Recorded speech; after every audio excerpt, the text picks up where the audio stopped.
तो गाइस हम अपना देश छोड़ के तो आ जाते हैं, बट फैमिली, फ्रेंड्स और वहाँ के वातावरण, इन सब की यादें जो हैं ये हमारे दिल में बसी, हमारे साथ हम दुनिया में जहाँ भी जाते हैं ये यादें हमारे साथ चलती हैं। तो मुझे बहुत नॉस्टैल्जिक, होमसिक फील हो रहा था आने के बाद में, और टाइम गैप की वजह से मुझे और मेरी बेटी को थोड़ा सा जेट लैग भी था। एंड ऑलरेडी अपना कंट्री कल्चरली एंड ट्रेडिशनली इतना रिच है कि कोई भी फेस्टिवल में कंट्री छोड़ के आओ तो बहुत मतलब दिल उदास हो जाता है दोस्तों। तो उस दिन था 15 अगस्त, जिस दिन हमने ट्रैवल किया और पापा भी आने वाले थे, तो गणपति चतुर्थी की भी तैयारियां चल रही थी हर जगह ज़ोरों शोरों से। मैं अपने घर गई थी तो अपने घर की भी यादें मुझे आ रही थी।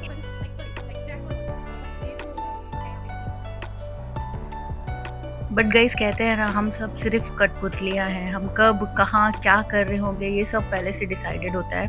तो शो मस्ट गो ऑन, इसलिए अब मैं लग गई थी इस घर की सफाई में। 1 महीने से अगर अर्धांगिनी जो है वो घर के बाहर हो, घर मैनेज करने वाली लेडी जो घर के बाहर हो, तो घर की हालत ऑब्वियसली थोड़ी सी बिगड़ जाती है। तो घर के में मुझे बहुत डीप क्लीनिंग और बहुत काम करना पड़ा, स्पेशली किचन में। बाकी तो मेरे हस्बैंड ने मैनेज किया था। एंड मैं बहुत थक गई थी, तो सामान खुलने का नंबर जो है वो 1 हफ्ते बाद आया। बट हाँ, मिठाई हम सबको बहुत पसंद है, इसलिए मिठाई का जो खोलने का प्रकरण था वो तुरंत शुरू हो गया था।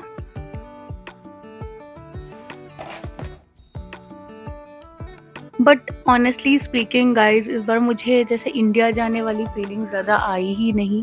ऐसे लगा कि मैं पास के गांव में, शहर में ही मम्मी से मिलने गई हूँ, क्योंकि घर में किसी की भी तबीयत ना सही हो तो अपने को मन नहीं करता कुछ नया खरीदने का, अच्छा खरीदने का। तो इस बार इंडिया में उतनी शॉपिंग मैंने नहीं की। इवन मसाले वसाले, मिठाइयाँ वगैरह भी जो लगा मौका मैंने खरीद लिया। एंड हाँ, मसाले स्पेशली खरीदे मैंने। तो गाइस मिलते यहाँ मोस्टली सारे मसाले हैं, बट जो इंडिया के मसालों का टेस्ट है वो यहाँ के मसालों में उतना मुझे नहीं आता है, क्योंकि एक्सपोर्ट इंपोर्ट करने में ओबियसली बहुत टाइम कंज्यूम होता है, एंड जिसमें उसका जो फ्रेशनेस है कहीं ना कहीं वो किल हो जाता है। तो गाइस ये मैंने इंडिया में भी सारा सामान मोस्टली अमेज़न से मंगाया था, और एक बहुत बड़ी गलती मैंने की थी जो आप लोग बिल्कुल भी मत करना गाइस। तो गाइज़ मैंने अमेज़न से सामान मंगाया, तो मोस्टली उसमें रिटर्न पॉलिसी 1 मंथ की होती है, मैंने चेक नहीं किया। तो मेरा एक इलेक्ट्रॉनिक आइटम था जिसकी रिटर्न की जो वारंटी की डेट थी वो सिर्फ़ 10 डेज़ की थी। बट मुझे ये बाद में पता चला जब उसमें कुछ मिसिंग था। मैंने एग्जैक्टली 10th डे ही उसको खोला, और उस दिन मुझे बताया गया कि आज वो डेट ख़त्म हो गई थी। तो यस, बहुत ज़्यादा हम लोग टेक्नोलॉजी पे रिलाई कर जाते हैं कभी कभी। तो इसमें कोई चीज़ मिसिंग थी, बट उन्होंने यही कहा कि आप 9th डे अगर बताते तो हम फिर भी कुछ कर सकते थे।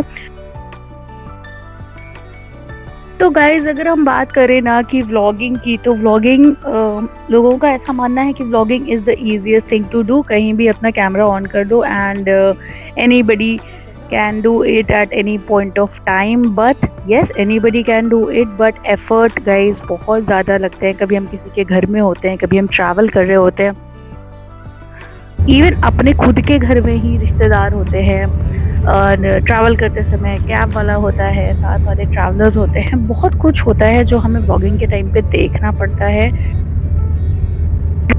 तो गाइज़ बस एज़ अ कम्युनिटी इतना ही आपसे रिक्वेस्ट करूँगी कि किसी के वर्क को अगर आप एप्रिशिएट नहीं कर सकते हो, तो ऑनेस्ट होने के नाम पे प्लीज़ ब्लंट मत बनो, रूड मत बनो। ऑनेस्ट फीडबैक गाइस जो होता है वो किसी को प्रोग्रेसिव बनाने के लिए होता है, ना कि उसको अपनी बातों से, कटाक्षों से डिप्रेस करने के लिए। सो गाइस देखो, ये रियल लाइफ व्लॉग जो होता है ना, उसमें देखो कितनी एफर्ट्स होते हैं, सामान हमारा पैक अनपैक। क्योंकि देखो जो लोग भी अपने घर से दूर रहते हैं ना, उनके पास लिमिटेड रिसोर्सेज रहती हैं। तो देखो फिर हम चेक करते हैं कौन सा चीज़ मुझे सूट करेगा उस शॉट में, उस रिकॉर्डिंग में, कौन सी चीज़ सूट नहीं करेगी। फिर कभी चेंजेस भी करते हैं, कोई चीज़ नहीं सूट कर रही होती है तो चेंजेस भी करते हैं। एंड गाइज हम अभी बहुत ही मतलब छोटे यूट्यूबर्स में भी नहीं काउंट करूँगी मैं खुद को। अभी I have just started, we don't have a team, we don't have a editor, है ना? और यहाँ पे तो सब काम भी घर का खुद करना है, तो सब चीज़ें खुद करते-करते कभी-कभी फ्रस्ट्रेटिंग भी लगने लगता है, खुद का ध्यान रखने का भी टाइम नहीं मिलता है। फिर मैं एक स्क्रिप्ट का आउटलाइन बनाती हूँ कि हाँ, मुझे ये बोलना है, इस टॉपिक पे मुझे बनाना है, कुछ शॉर्ट या वीडियो बनाना है। एक माइंड में प्रिपेयर करती हूँ कि हाँ, इस तरह से मेरा वीडियो का फ्लो जाएगा। आई नो गाइज़, ये कुछ एक्स्ट्रा ऑर्डिनरी चीज़ नहीं है जो मैं कर रही हूँ, ज़्यादा वीडियो बनाने वाले सब लोग ऐसा ही कुछ करते होंगे, मिलता-जुलता स्टाइल है सबका एंड मिलता-जुलता तरीका होता है। बट कुछ एक्स्ट्रा ऑर्डिनरी करने के लिए हमेशा ऑर्डिनरी ही स्टेप्स छोटे-छोटे लेने पड़ते हैं। सो मैं भी वही कर रही हूँ कि मुझे जो करना है उसके लिए बेबी स्टेप्स, छोटे-छोटे स्टेप्स ले रही हूँ।